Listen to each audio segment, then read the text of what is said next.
Raider Nation, stand up. Please stand up. Cover 3 Deep Raider podcast here. The best part of your week starts now. So it's me, Dwayne Douglas, Sean Oahu Raider, and Monster Mash Ken. Gentlemen, how you doing today? I love that opening, man. I got the chills. Yeah, all I love right. it. Yeah, I love it. We Doing great. have our text line is 858-429-9465. A couple of cities are listening to the Cover 3 Deep Raider podcast: San Diego, California, Hartford, Connecticut, Atlanta, Georgia, Queens, New York, and Butte, Montana, representing Butte, Montana. I'm not sure who, I've never been there, but I'm sure it's cold. The Cover 3 Deep on Twitter, Facebook, Instagram, YouTube, all those things like that. We have a special guest on our show, Gilbert Manzano from the Orange County Register. He covers the Chargers, and we have their defensive coordinator. We have their the DB's coach. We have a lot of stuff from the I'm gonna say the Padres, the Chargers coming over to the Raiders. Gilbert, welcome to the show. How you doing today? I'm doing well. You said Padres, but Chargers don't play in San Diego. It's in LA now. Yeah, I know. I totally forgot. People forget. And also, I feel the like champs I'm are there now. out. The champs are there. That too. I feel like I'm left out with this backdrop. You guys all got the Raiders, silver and black. I'm just glad I wore black today to kind of fill in, Exactly. So last time I spoke to you, it was like the day out. Timing was a little off because of the day after the Chargers got a new coach, right? So Brandon Staley comes over, doesn't have to go far. I mean, definitely doesn't have to, his house can stay the same. He just moves locker rooms from the Rams to the Chargers here. What has been the kind of the fan base reaction to him now? I mean, I know he does come highly regarded. I know Louis Riddick was on ESPN talking about how people really are going to take to him. Players are going to like him. How is it going now with the Chargers and their new head coach? Yeah, at first I think people were a little surprised because all you heard to the lead up of the coaching search was like, you got to get offensive-minded head coach for Justin Herbert. It's all about passing the football right now in the NFL, and you got to groom the quarterback. So when Brandon Staley kind of came up, it was a little bit of surprise because he's defensive-minded, obviously, with the number one defense with the Rams there, made it to the second round with losing to the Packers. But I think when people did the research and they kind of started, filling the gaps and kind of putting the pieces together, this defense, I don't want to say loaded, but they have a lot of investments on defense. Obviously the blue chip guys are Joey Bosa, Derwin James, but they drafted guys and haven't done too well recently, like Jerry Tillery, Nas Adderley. A year ago, Kenneth Murray had some mixed reviews, but he's kind of on the way up. So they have a lot of guys on defense. You bring in Brandon Staley to kind of, maybe get those guys to flourish and develop.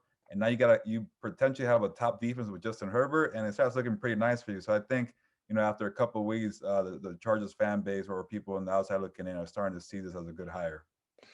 This is year 2 now of Justin Herbert, and he's already on a new offensive play caller. I guess we have Shane Day as the passing game, and then Frank Smith, who came over from the Raiders, is going to be the run game. So kind of like the college style as far as play calling there. Any concerns there that they're already like, boom, he had really nice success in year 1, but damn, like now you're changing coordinators again.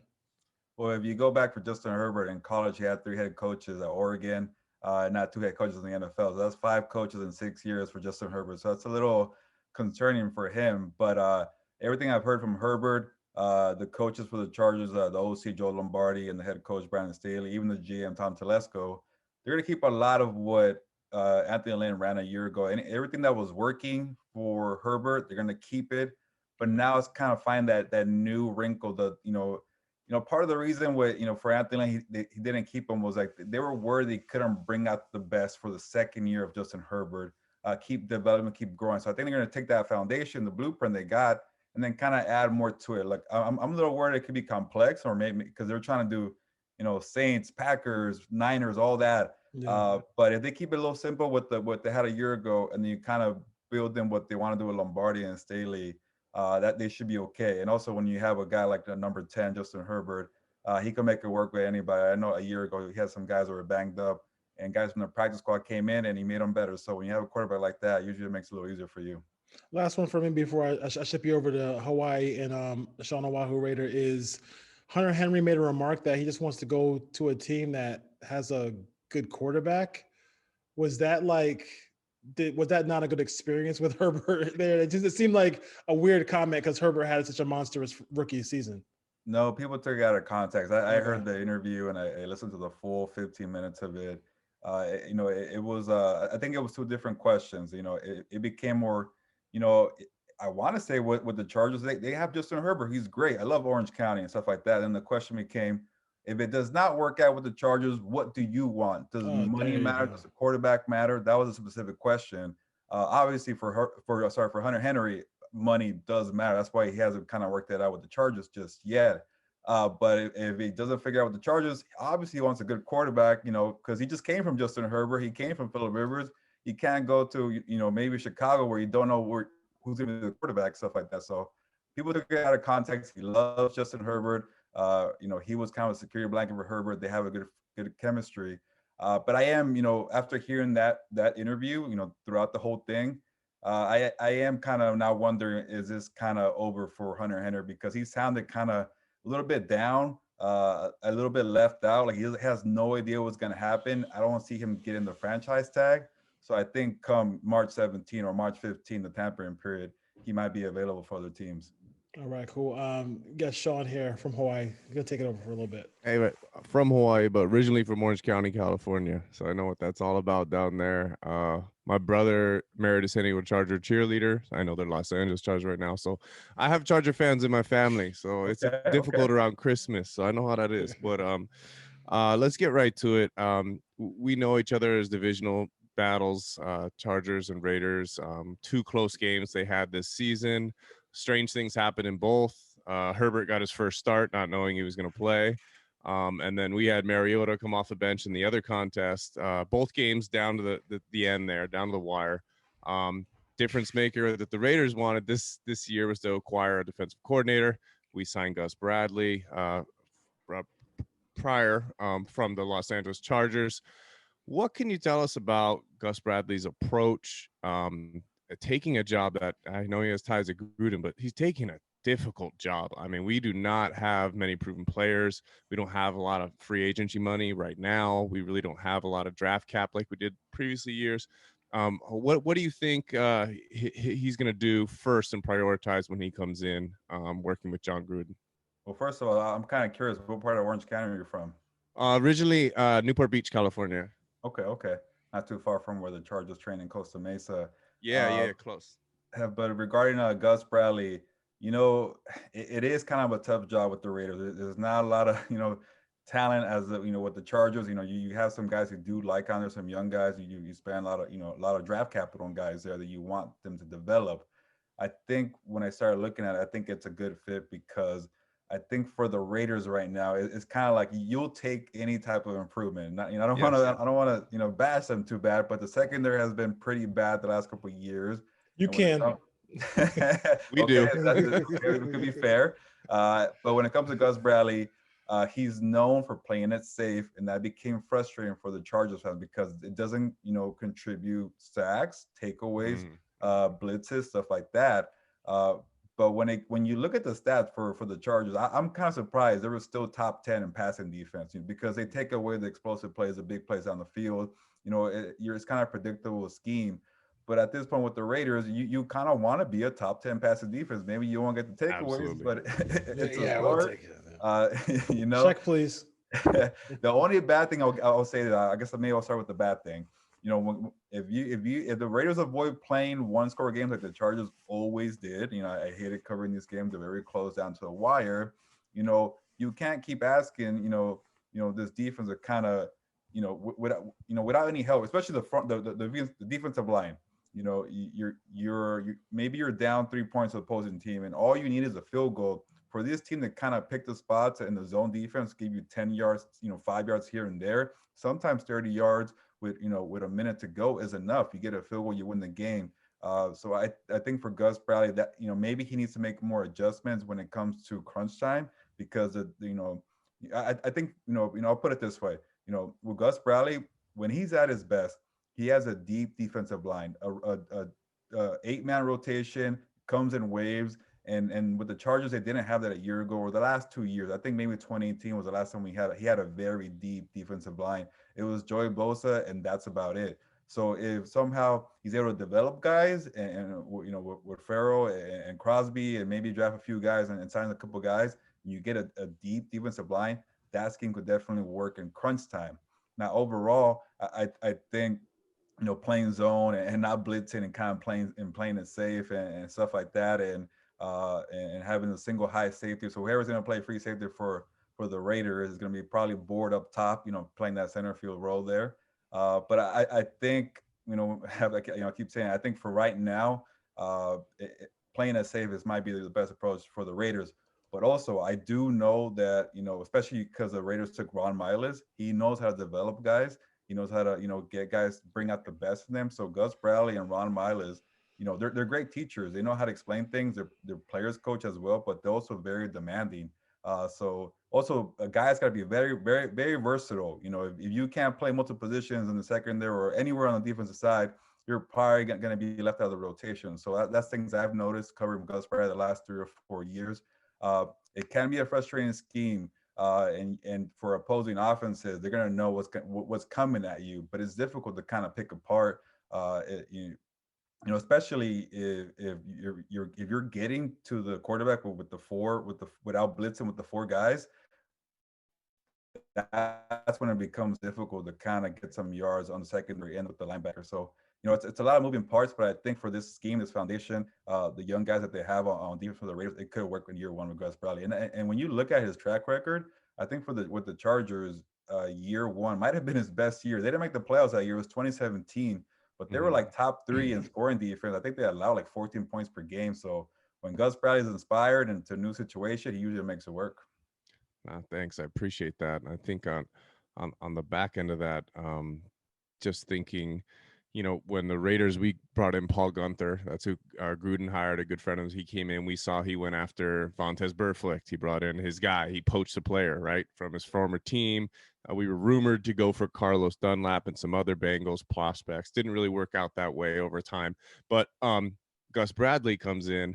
Who could you see him poaching from the Chargers? Is it Nazir Adderley if he's let go? Is it Tillery? Is it some of these fringe guys, as special teamers? I'm just assuming a lot of people have linked Ingram to us if Ingram's dealt or available, because he is entering free agency. Like, what if that's a fit? But what guys could you see Gus Bradley bringing in potentially to be Raiders and to help us out on the defensive side of the ball?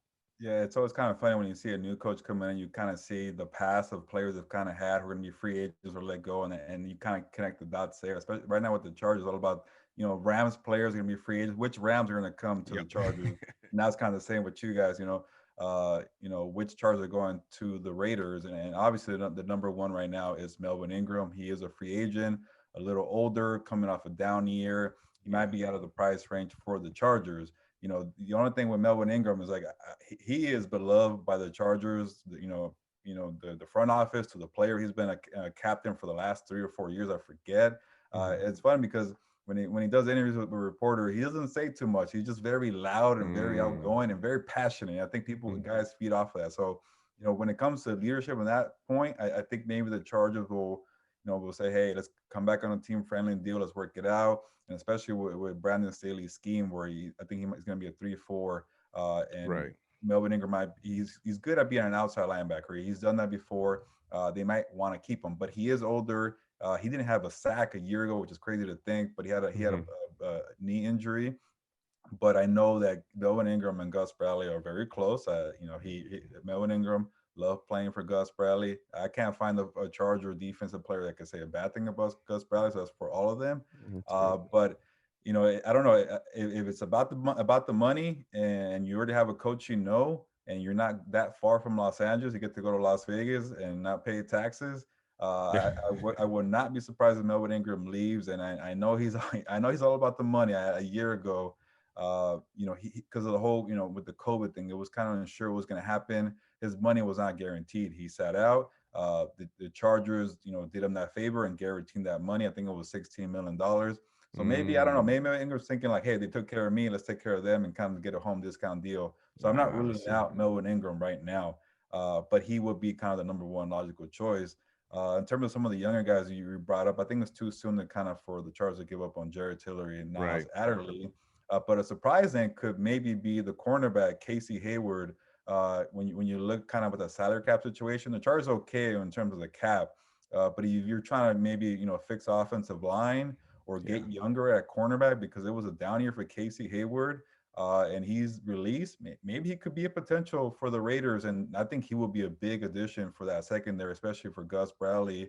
I don't want to, there's a lot of talk about Casey Hayward being more of a zone corner than a man-to-man corner. It's been a long time he's done that, but he did do it with the Green Bay Packers. So it's been plenty of years. I know people kind of like to kind of point at that. So I don't know if that's a big thing to him too.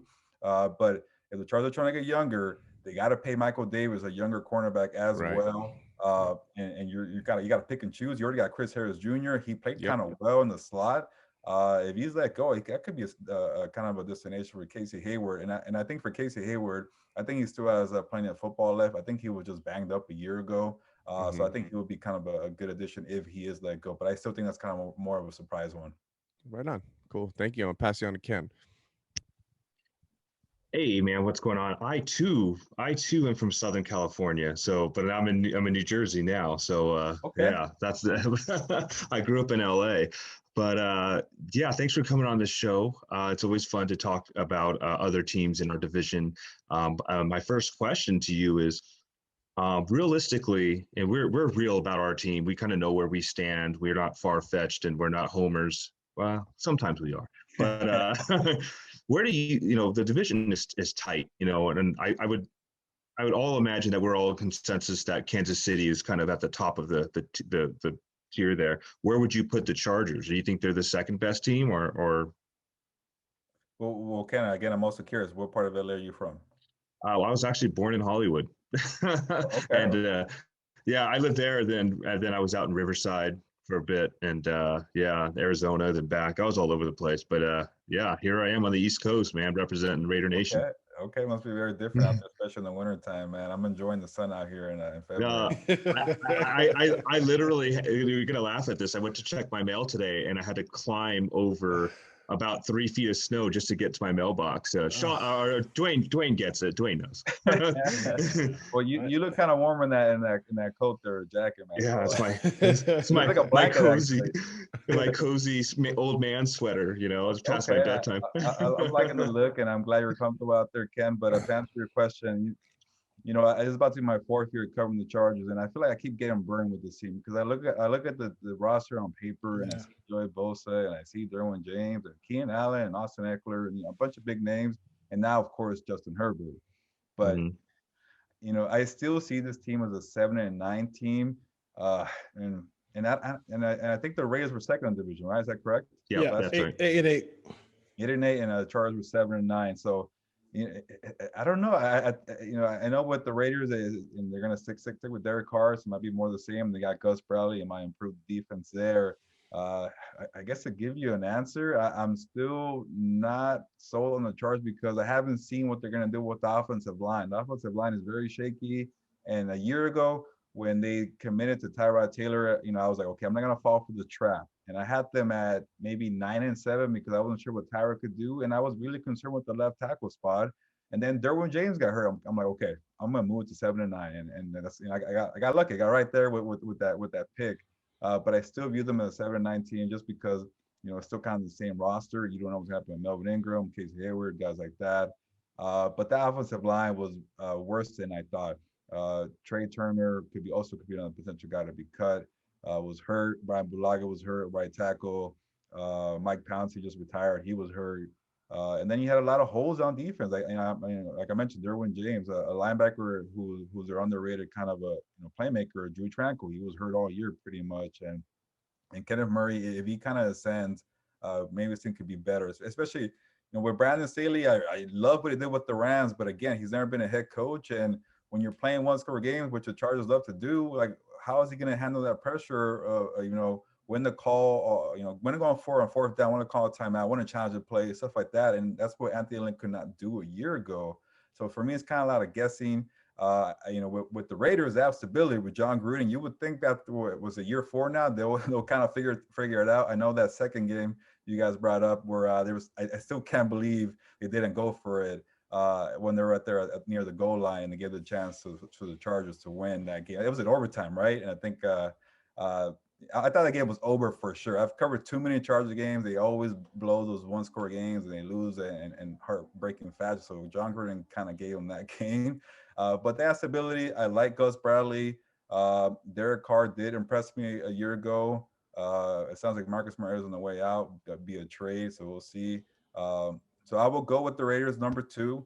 Until I see the Chargers address the offensive line, maybe get some help for Joey Bosa in the D line. If I see Derwin James healthy, just healthy, stay on the field week 1, I will definitely make them number 2. But right now, I don't know. It's a lot of what ifs. So I will go with the Raiders number 2. And I'll put myself out there and make sure it's like I say I was wrong. A year ago, I was on a radio show with a good friend of mine, Ed Greeny, in Las Vegas. And he asked me the same question: what's going to be the AFC West order? And I picked the Raiders to be last. So, I'm kind of disappointed I got that wrong. They were 8-8. So this time I will take them second. That could be a bad thing. I'm probably jinxing them. I don't know, man. But I will take the Raiders number 2. Yeah, I appreciate that because I kind of see it the same way. I think the Broncos are kind of bottom feeders at the moment, and we should see some turnover on that team. But they have some playmakers, and you kind of alluded to some of the players that you guys have had, and you guys really nail your draft. I mean, you had players that I wanted with Adderley, Ingram. Some of these other players here, KJ Hill, I was hoping that the Raiders would have taken, but namely, I wanted them to take Herbert. I wanted the Raiders to take Herbert and put him in. I watched Oregon. I thought he was awesome, and it just didn't work out that way. And you guys got him, and it looks like he's going to be a big player for you guys. So my question is, I feel like the player personnel is there, the talent is there. Why have they not got over the hump? I mean, you've had consistently good players. Phillip Rivers is not a bad quarterback. He plays bad at times, but he was a good leader. He's a good quarterback. I could see him possibly making the Hall of Fame there without winning the Super Bowl. What do they need to do to get to that championship level? First of all, since you're talking about drafts and Raiders and Chargers, one that I keep going back and forth with is Colton Miller and Derwin James.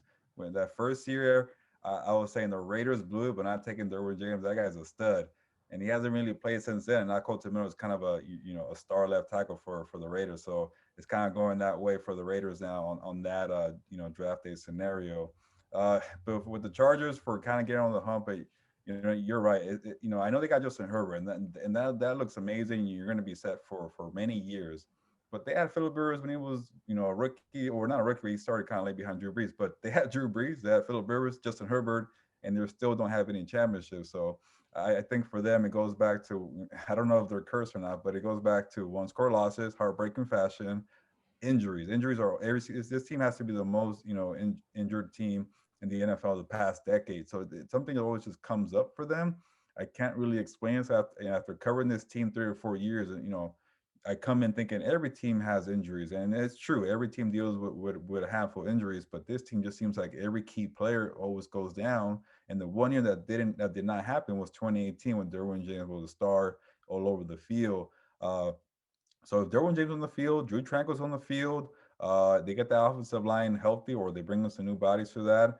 This team could definitely, go a long way, and I know they're going to be a trendy pick for playoff wild card or contenders because of Justin Herbert, and they've been that before in years past because that roster always looks pretty in July or August, and then they get decimated with injuries, and then they get into one-score games, and it's like, how does this team kind of blow it with a missed field goal, or give up a third down, or call a bad timeout?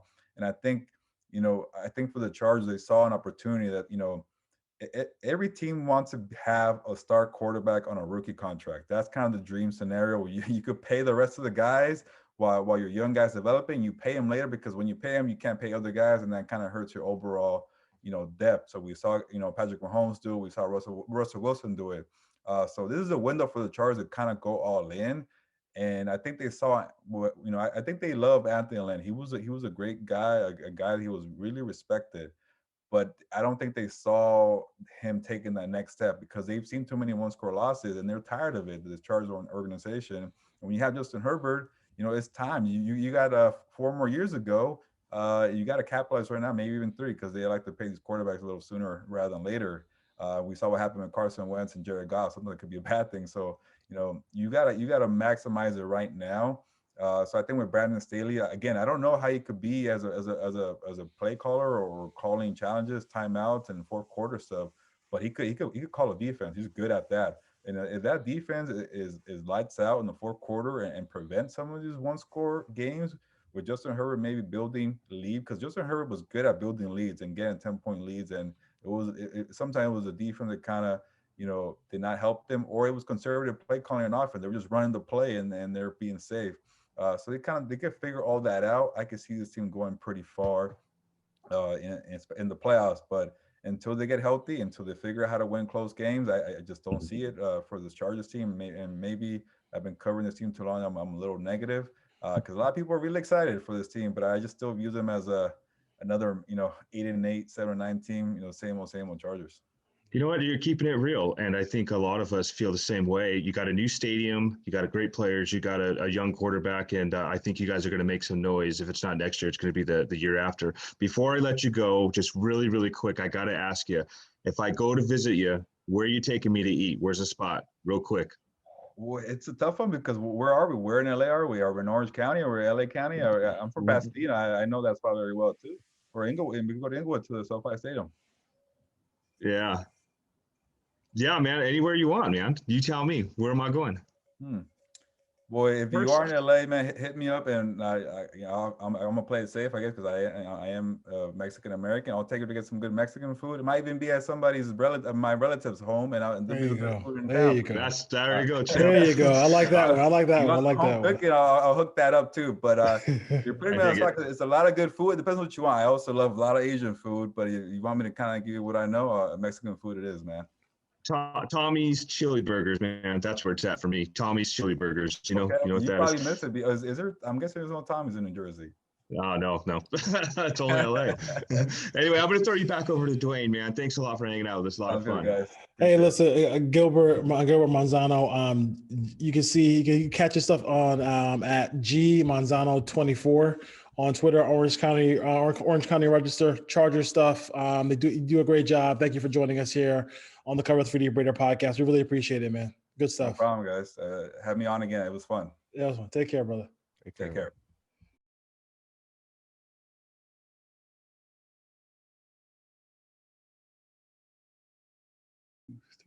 Cover 3D Raiders podcast, and we are just honored to have one of the. We see ourselves as big Raider fans, but is there a bigger Raider fan than the Violator? The Violator is joining us here on the Cover 3D Raider podcast with Dwayne Douglas and Monster Mash Ken. How you doing today, man? How's everything going? Doing fantastic. Listen, first of all, let me open up by saying thanks for having me on. It's always a pleasure to come on when guys are trying to extend that positive energy in our family, so to speak, in the Raider Nation family. That's what it's all about. That's how we plant the positive seed. No question about it. Speaking of that, really quick, I have a quick Raider Nation family story, right? So I have a friend of mine who I just moved from Connecticut to California. He met me for 2 seconds. We're at a bar and talking Raiders back and forth. I told him that, when I was young and grew up in Connecticut, when I was young and growing up in Connecticut, somebody stole my Tim Brown jersey. He dropped me off at my house after the bar. 2 days later, there was a Tim Brown jersey hung up on my door, and it was one that he had so many jerseys. He said, you told me the story, and it really touched me. So he left me a Tim Brown jersey on my door, and I was just like, I couldn't. And that's what people don't understand. The Raider Nation family. Can you talk about how other fans, they might like their team, whatever, but this Raider Nation family is so different than any other fan base out there? Yeah, I like to say this. Every fan loves their team, so they say, but we love the lifestyle that comes with loving our team. And those are the stories that people are just beginning to hear about and taking into account when we call ourselves family, whether I've met you before or never seen you in 50 years of being a fan. It's like I've known you forever because we united under this shield right here. Yeah. That's all it's about. I consider myself a lifelong ambassador. All I am is a big hugger. Come on in here, get some on you. I don't care whether you're 50 years like me, 60 years with the inception of the team back in 1960, or a fan that just jumped on yesterday. That shield says everything to all of us at the same time. You can't get that nowhere else. And it's the lifestyle that we lead.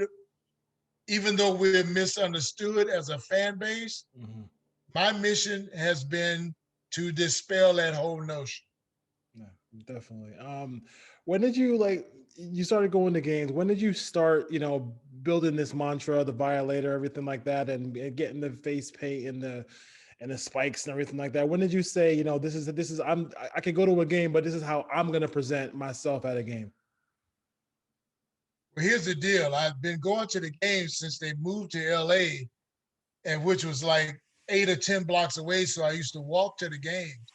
And that was part of reality of my dream as a kid back in Mississippi in 1970. Getting to California so I could be closer to where this team was and one day go to the games in person. Didn't even know Violator was there. I knew it was something was there, but I didn't know he was there. So I started going to the games in LA in 1982, and everything else took off from there, man. Just the first game, standing at the peristyle end of the Coliseum, seeing that as a kid, watching the SC Trojans play, it was just like surreal, and as the years went, I enjoyed the game from different vantage points in the Coliseum until I got to the spot that I felt I needed to be, which was right behind the bench, the home side bench, about 6 rows up. But I never used that seat. So as far as I was concerned, they could have taken that seat out. It wasn't to be sit in. Yeah.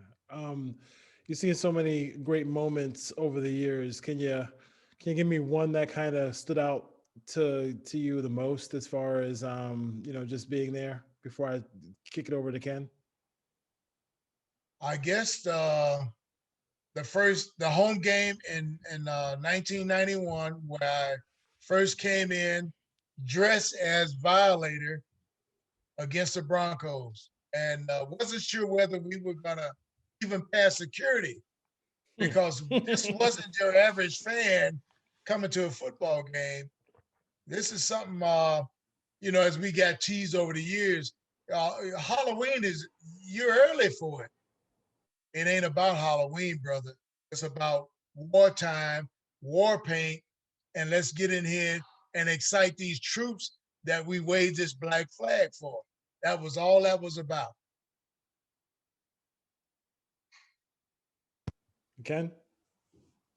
Hey, Wayne, man. First and foremost, just thanks for coming on the show. I know you've had a really busy month, and I just want to say congratulations on the nomination and being in the Hall of Fame. That's just a tremendous honor, and there's nobody better to represent the Raider Nation than you. So congratulations, man. But I have something that you probably didn't know when you got on the show here. I've already immortalized you twice. We've met before. Did you know that? Yeah, I made the action figures for you, brother. So eat that, Hall of Fame. I did it first.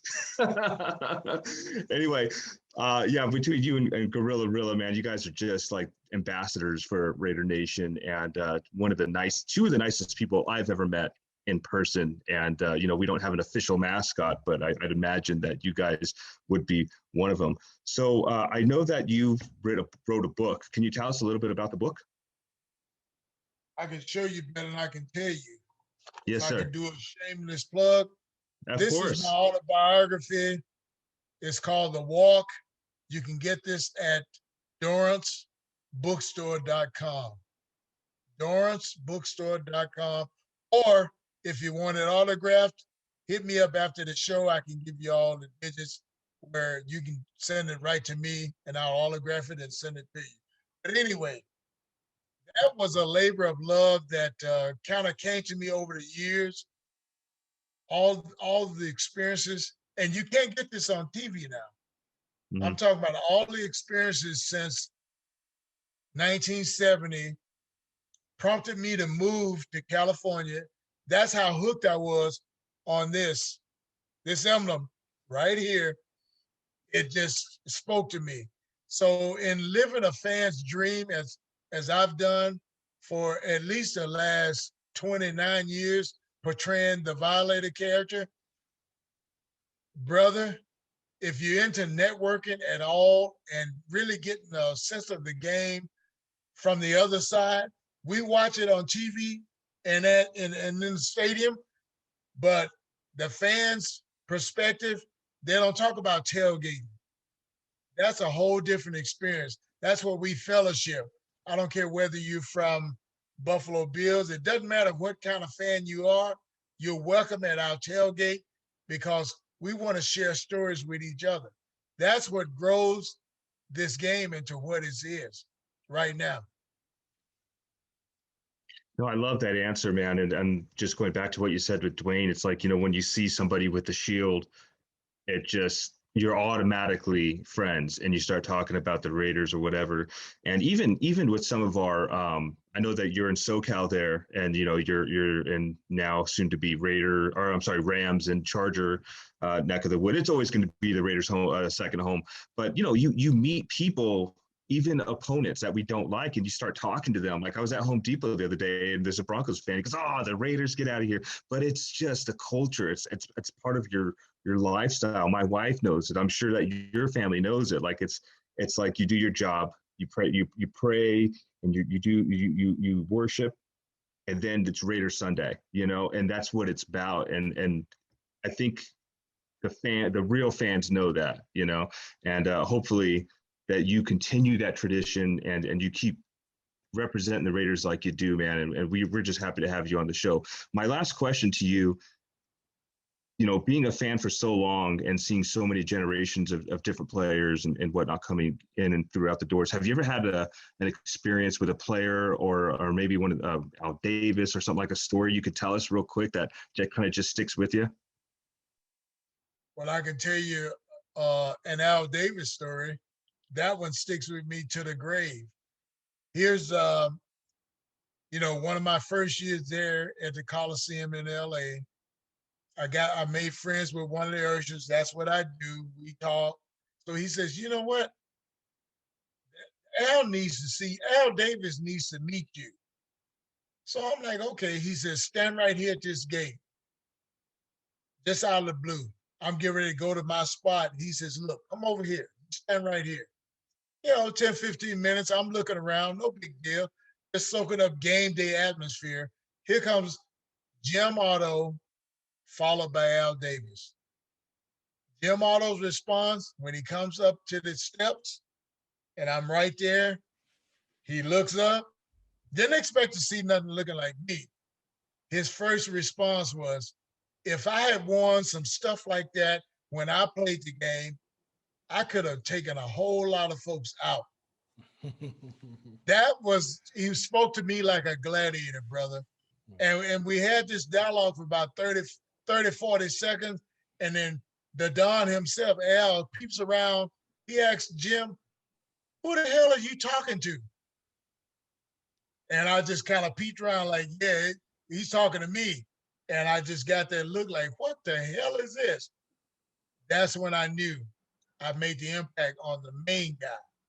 And from then on, it was just like, let's raise the ruckus in this audience to live up to what I thought Raider fans should be. Cool. That's cool, man. I wish I had the opportunity to meet Al Davis. My dad met him because I'm from LA originally, and he has a really cool story about Al Davis. But always, every time I hear about Al Davis from a fan's perspective, it's kind of the same thing, how much he loved the fans, and it was all about the fans and doing stuff for the fans. And I can't imagine like some of the other owners being like that. It's just a very, very cool story. I wish I could have met him. Before I pass you back over to Dwayne, our other co-host couldn't make the interview, but he wanted to ask about the cigars. You still doing cigars? The stogies? That's just a part of it, brother. My signature V57s, that was a blessing that came to me. And like I say, hats off to the manufacturer who pays attention to what I'm putting up. That came about going on 3 years now. And it's a labor of love. It's a collaboration like none other. When it's like us, when you got that passion, it doesn't matter where you come from. We all connect under this. Cigars are the same way. And just hit me up on my Twitter @Violator57 for any details. Get you some of the good stuff out there on the market. But it's my giving back. It's my labor of love, my appreciation for those who can relate to what I do as relaxation. Amen, brother. Amen. Just real quick, just go ahead and give us where we can find the book one more time. The book right here, www.dorranceBookstore.com. Or if you want it personally autographed, hit me up. Send me up and I'll inbox me and I will give you all the details of that. So real quick, if the Raiders had a Ring of Honor, it would just go on for like forever because there's so many great players.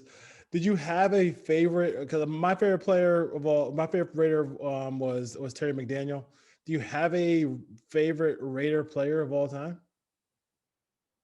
See, I'm such a kindred spirit, brother.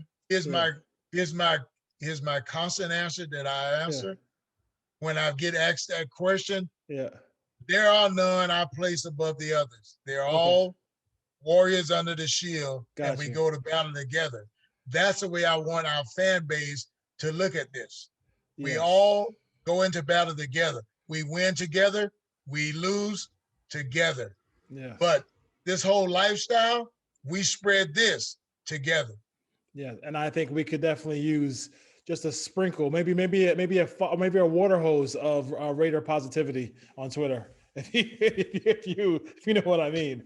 The passion kind of goes a lot of different ways. But listen, the Violator is spoken, ladies and gentlemen. Thank you for joining us here on the Cover 3D Raider podcast. We really appreciate it, man. Congrats on the Hall of Fame and just keep doing what you do, man. It's fun, and hopefully we get this COVID thing going. Let's get fans back in the stadiums. I just can't wait to see it in the war paint again, man.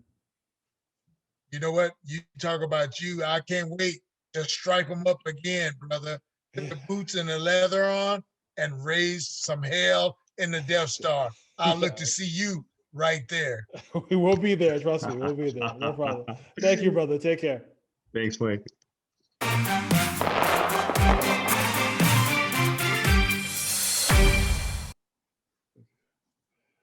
Yes. Oh man. That was fun. That was cool. That is fun. We talk a lot of like hard hitting, like, who's playing middle linebacker, who's playing strong safety, who's playing free safety, but and Carr can't do this, stuff like that. But like Carr can do this. But it's nice to just have he's just a cool guy. He's a fan, dude. Like and we are at the essence of everything. We're all fans too as well. So. I like, between you and me and Sean, like we all have different perspectives, but it's all like the balance. It's the balance. Sean's like on this end, you're on this end, I'm somewhere in the middle. It is. So, and Wayne Mabry, the Violator, thank you for joining us on the Cover 3D Raider podcast. So let's get to some couple of things here, a couple of news and notes. There are some inklings out there that the Raiders might extend Derek Carr. I'll give you my 2 cents real quick. I just feel like if it helps them to get some relief, under the cap and get the ability to sign some defensive players, why not? I mean, they're not going to if I'll put it to you this way: if the Wentz deal and the Goff deal can get traded, an extension isn't going to stop the Raiders from trading Carr down the road if he's not doing his job. But if he's doing his job, then everything works out for everybody involved. Ken, right? No, I think you nailed it on the head. I know a lot of people are like, "What are you doing? Why would you do that?" You know, I think if you look back the 3 years that he's been with Gruden, his stats have just been actually pretty good. You know, other than the fumbles, I think he's earned, in a sense, he's earned it. Obviously, people want like a more flashy player or whatever it is. I don't know what people want anymore with Raider Nation. I really don't. No, no, I do know that every free agent that gets cut, they're going to come to the Raiders apparently. But I agree with you. If it creates, I can imagine it being like a 3-year extension or something like that. It's going to be a lot. And Makes that's sense. fair. I think that's fine. And it creates, $20-something million in cap room or something like that, I heard. Then yeah, do it, because that's just the problem is the defensive side of the ball. The offense was not the problem on about 90% of those games. Somebody got to tell Josh DeBow that, like, he'll talk about any kind of way he can spin it to the other way. But I mean, to me, it's like I get it. Like there was no perfection offensively with this team. There's no team that was perfect, but they did average. I mean, like I said, they were the 10th. They averaged the 10th highest point total offensively in the league. That's a lot. The other 9 teams ahead of them made the playoffs. That's all you need to know. Like anybody can give you a stat that fits their narrative. Just look at points per game and look at the list of teams above the Raiders. They all made the playoffs except for the Raiders. What does that tell you? It tells you a whole lot. The only team that played the Raiders style where they had to score a lot of points and give up a lot of points at the same time was Tennessee. I think Tennessee only had 19 sacks all year. Mm-hmm. I think the Raiders might have had more sacks than Tennessee, but which is crazy. But as far as that goes, so we'll see what happens as far as that goes. I do think. I think it's smart. I mean, Carr is as much sugar honey iced tea as he gets on Twitter. He still wants to be a Raider. Like he doesn't want to go. He doesn't want to go anywhere. Like he wants to stay with the team. So what? He's dialed into the team. You look at some of these look at like somebody like Cam Newton, and his pressers and stuff like that. It's just like such a different personality. And he's always been about the team first, and it's not about him, I don't know. And I'll never understand Raider Nation. I'm not saying like, Carr is the man long term or anything. He's been here long enough, I think, and it's just bad circumstances all around. You can throw a dart in the dark, and wherever it lands is probably one of the reasons why we're at where we're at. But I just can't put the blame on Carr this last season. I really can't. I thought that he showed an improvement, and I think that he's earned a 2 to 3 year extension, and that's something he's going to do to also help the team. And he said it out loud: "I want to be a Raider. I won't play for anybody else." And I don't remember seeing anybody else doing that. Look at Tom Brady, and. Yeah.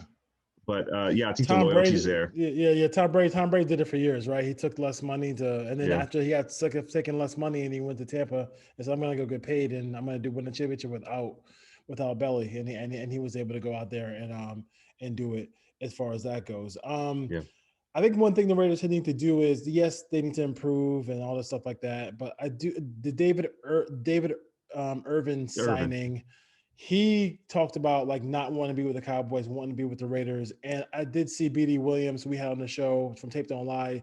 Like he was happy with this move. And it was, a defensive tackle, defensive lineman who can just split the gaps and get pressure on the quarterback when healthy.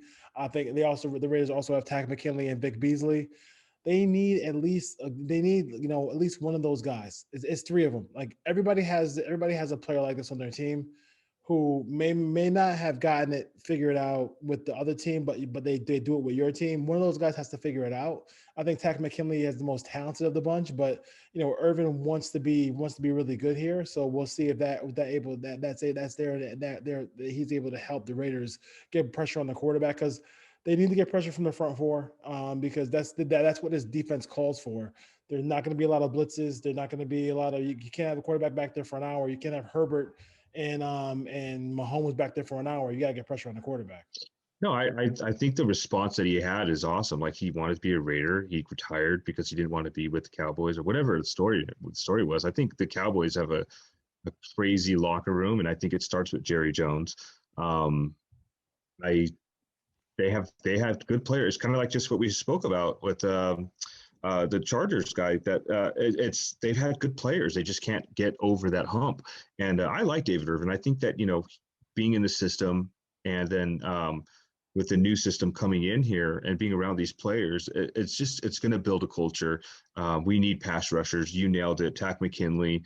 We have some young talent there that were cast-offs, and the Raiders have known to be taking cast-offs and making something of them. So hopefully we can turn it around this coming season. Yeah, we had a question. We had a question off the listener, the listener line here about Carl Nassib. Why is nobody talking about letting go of Carl Nassib? I mean, to me, I think with the Carl Nassib thing is it might not give him a lot of cap relief to let him go. So they're probably gonna hold on to him, and it all depends. Everybody on the defensive line, Gruden wants to win. He's not holding on. He's not. I really think he's gonna give Gus Bradley, hey, listen, cut who you want to cut.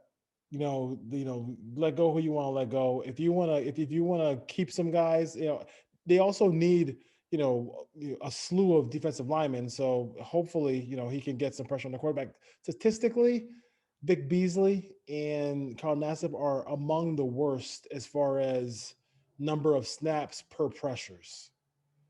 So that's not a good sign at all. So, but Nope. But I mean, Vic Beasley, if they want to get rid of Vic Beasley, they can do that pretty easily.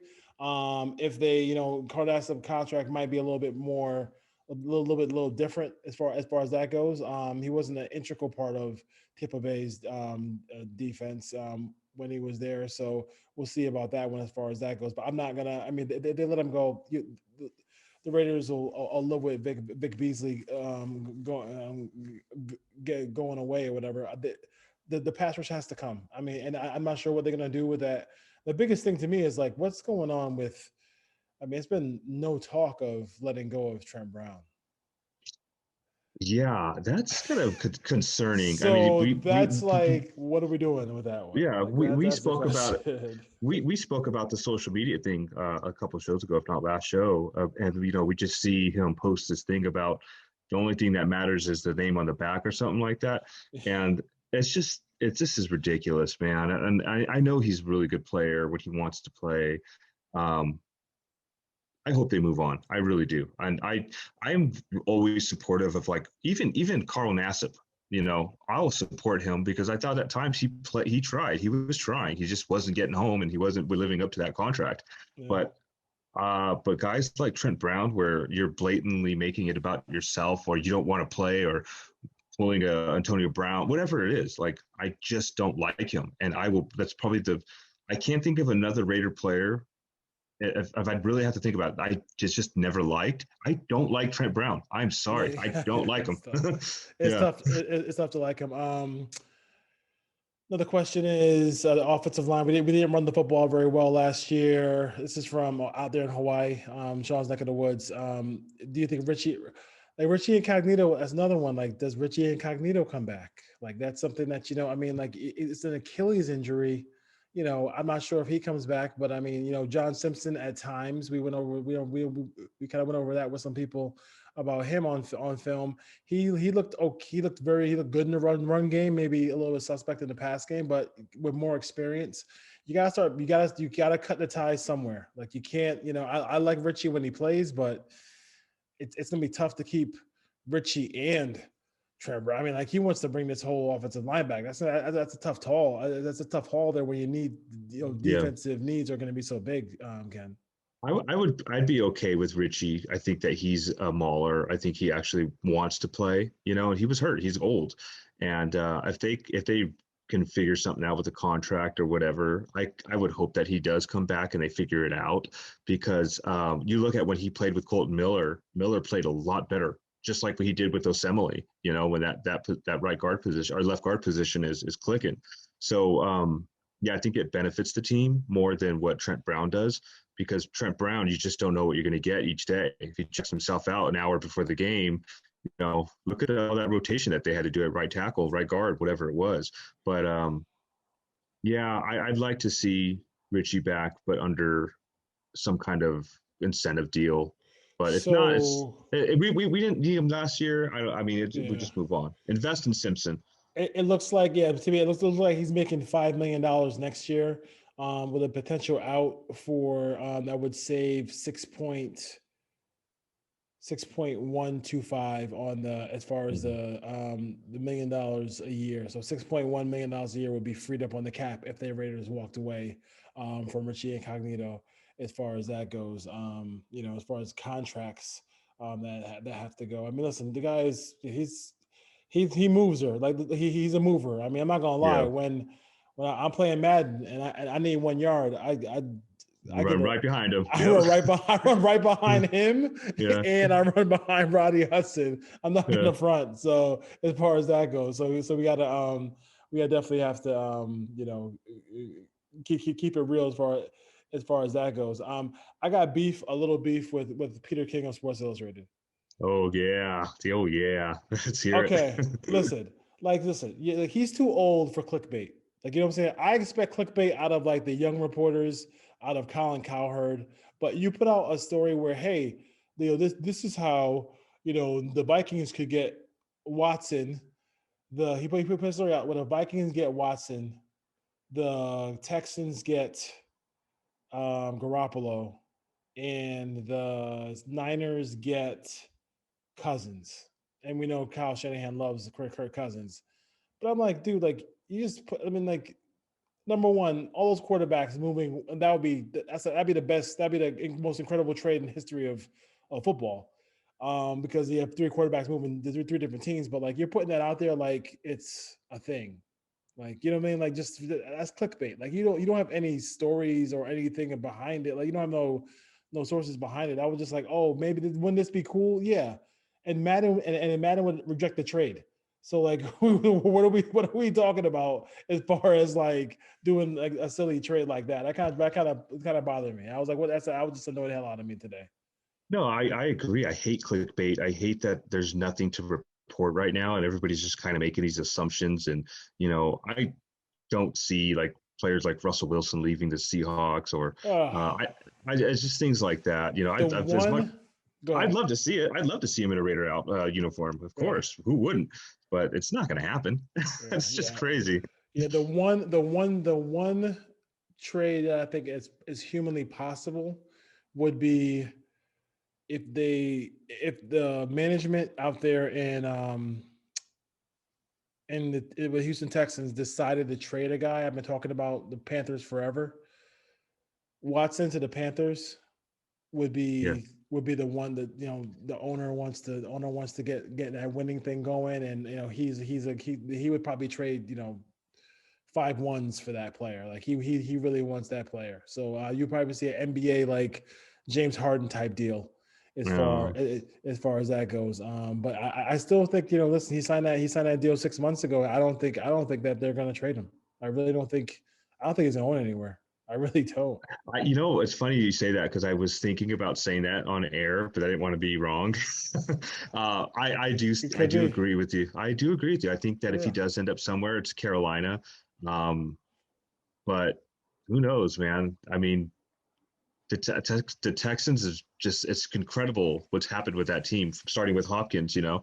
I don't know. I don't know what's going to happen with that. And I hope he goes to a better team. He's a great player. He's a fun player to watch. Yeah. But yeah, we'll see what happens. And it sounds like I guess they had a highly ranked woman in their building. She was director of communications. Now she got fired. Everybody was up in arms about her getting fired, because around the league she's so well respected. So now she works for the Jaguars now. So that's something that you really got to look at as well too. That's kind of crazy out there. But listen, as far as Raider stuff goes, we have some we're gonna wait the draft is the draft. We're gonna wait another month for. Wait a couple more weeks before we get into the draft. We got a lot of time for the draft to come, as far as that goes. Number 17 can't come fast enough, but we know we got some time before as that goes. So we'll get some cool guests on. We have some thanks to Wayne Mabry, the violator, coming on, and also Gilbert Manzano. Talk a little Chargers and talk a little Gus Bradley,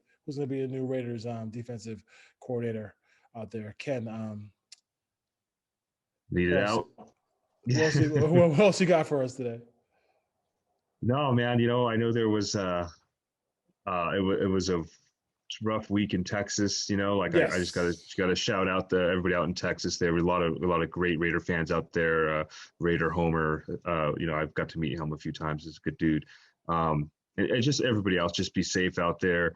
And pick up Violator's book, man. I'm gonna check it out. That dude's probably got some really great stories. He's one of the most humble guys I've ever met. And I spoke to him on the phone a few times.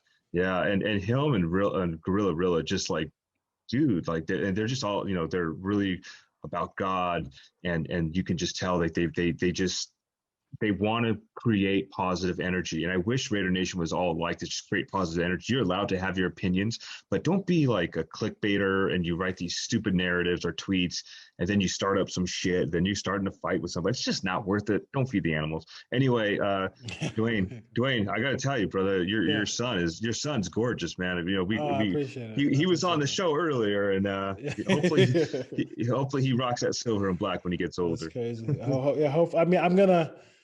I'm gonna try to let him choose his own teams, but I'm gonna strongly lean him. I mean, I'm gonna just by happenstance take him to San Francisco Giant games. By happenstance, take him to Raider games. Take him to do all that. Take him to Laker games. Like that's gonna be my thing there. So as far as that goes, all right. Shout out to Oahu Raider as well. We'll be here next week, and we got some more stuff for you guys coming up. So. Cover 3 Deep on Twitter, Instagram, YouTube, all that stuff. We're out. See you next time. Peace.